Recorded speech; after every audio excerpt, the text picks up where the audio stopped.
Okay, in this video, I'm going to remind you of some of the details of the template that you're working with and go ahead and give you a few pointers on how to get started on certain things. So just as a reminder of how all the sprites are named, the sprites for the digits are named according to their position. So over here on the right in binary, this is the digit for 2 to the 0 power.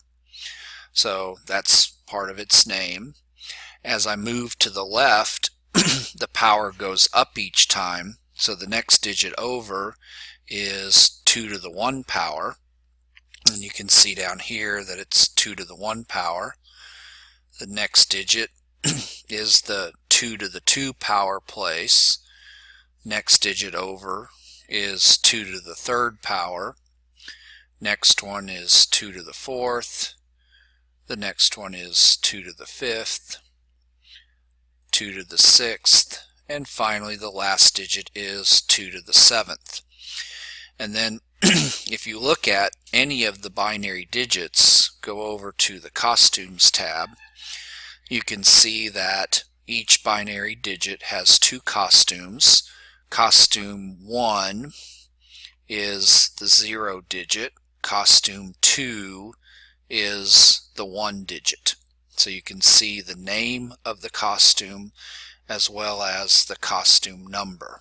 If we look down then to the octal digits, the rightmost digit in octal is base 8, and it's 8 to the 0 power. And we can see that for the octal digit now, we have 8 costumes available, going from the value 0 up to the digit 7. And you can see the costume numbers are still off by 1.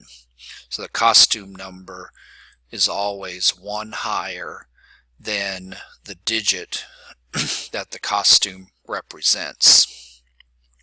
The next octal digit over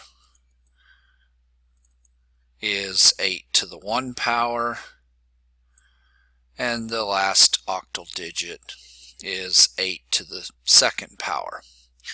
And we have two hexadecimal digits.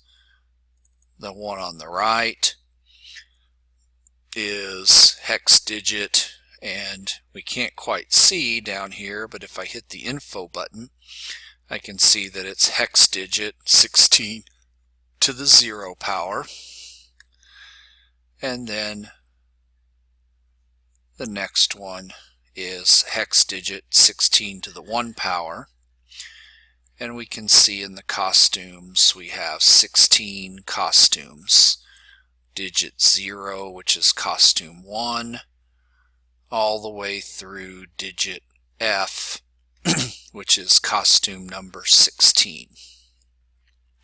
So that's how everything is set up as far as the costumes and the names of the sprites go.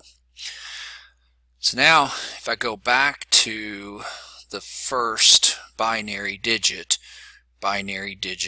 2 to the 0, and I'll make this small so we can see our script pane over here. You can see the only action that's in our script pane is when the green flag is clicked, which just makes sure every digit goes to its correct place. We don't need to add anything to this because this particular program doesn't do anything on its own. It only does stuff when things are clicked on. So if we look under the events, we can see the events that are available, and we can see we have an event for when this sprite is clicked. So if we bring one of these guys over, then underneath here is where we would add the blocks that we wanted for whenever the sprite is clicked, making it change the costumes.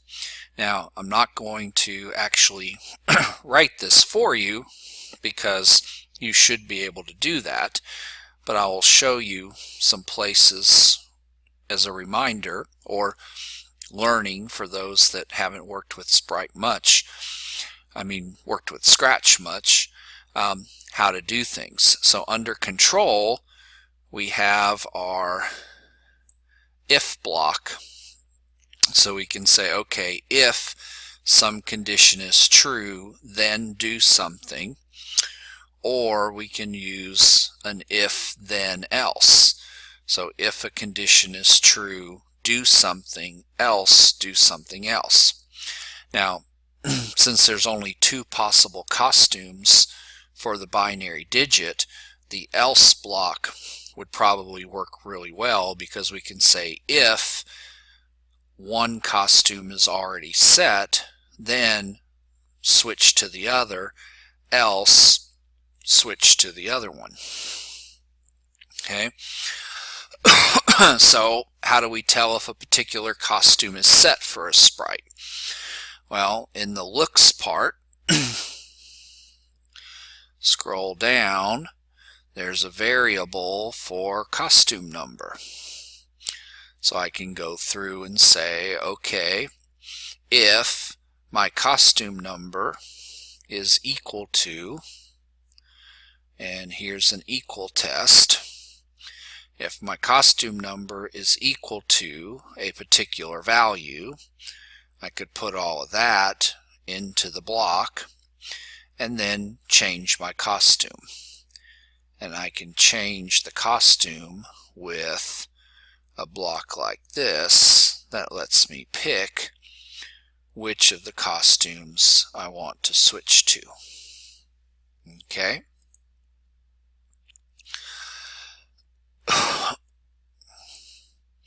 And then remember, in general in Scratch, if you want to get rid of blocks, you just drag them back to the middle and they disappear.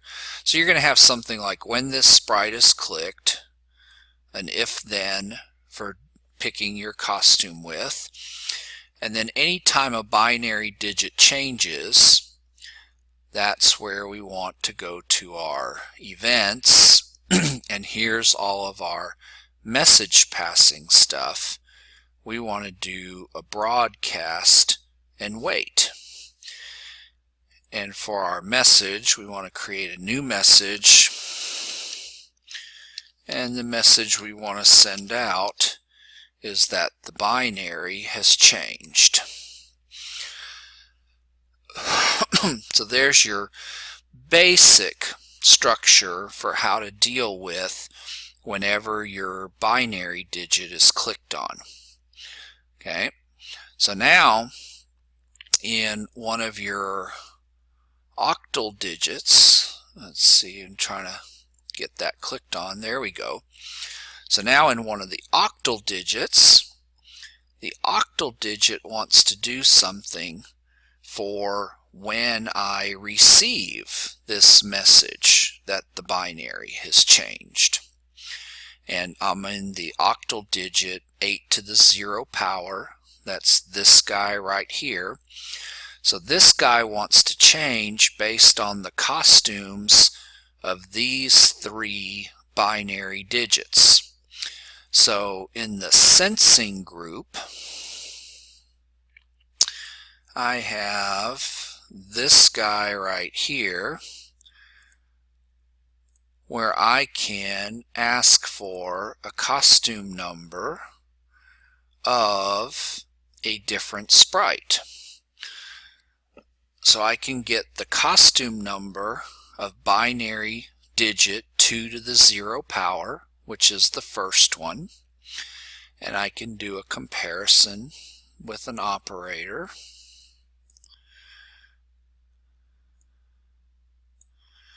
And so if that binary digit is, if the costume is equal to a 1, that means this guy must be on a 0. And then I need to test all three digits, so I can just duplicate. And so I can say, okay, if 2 to the 1 is on a 0, and 2 to the 2 is on a 0. If all three of those things are true, then I know that my octal digit needs to be set to the 0. So I can, after I build my if up, I can set it to octal 0. And so the if, and then in my operator you can see we have an and, so I'm going to need two of these guys because I need to put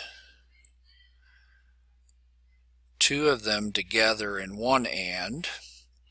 Put that one in there. Now I have this one giant and statement. And if it's getting hard to read your blocks, you've got this zoom out and zoom in at the bottom. So you can change that. Now you guys on your larger screens will be able to see a lot more blocks than I can see on this particular screen. So when I receive my message, if 2 to the 0 is on 1, 2 to the 1 is on a 1, and 2 to the 2 is on a 1, that means they're all three zeros, then I can switch my costume to 0. Now, for an octal digit, there's 8 of these different patterns that we could make. 0, 0, 0, 0, 0, 1, 0, 1, 0. So you would just duplicate this if statement as many times as you needed and change the costume designator to which costume you want turned on according to your different choices. Okay, so you go through and make that. So there's your basics of how to get your binary digits to change when you click on them, and then how do you get your octal digits to change based on the binary. And then of course for hex you would do the same type of thing, only there's 4 digits involved. So we can grab one more and, take that whole thing, plug it into there, put in a condition for your 4th digit, and then you'll have all 4 digits being tested, and then you would have 16 if statements instead of 8 if statements.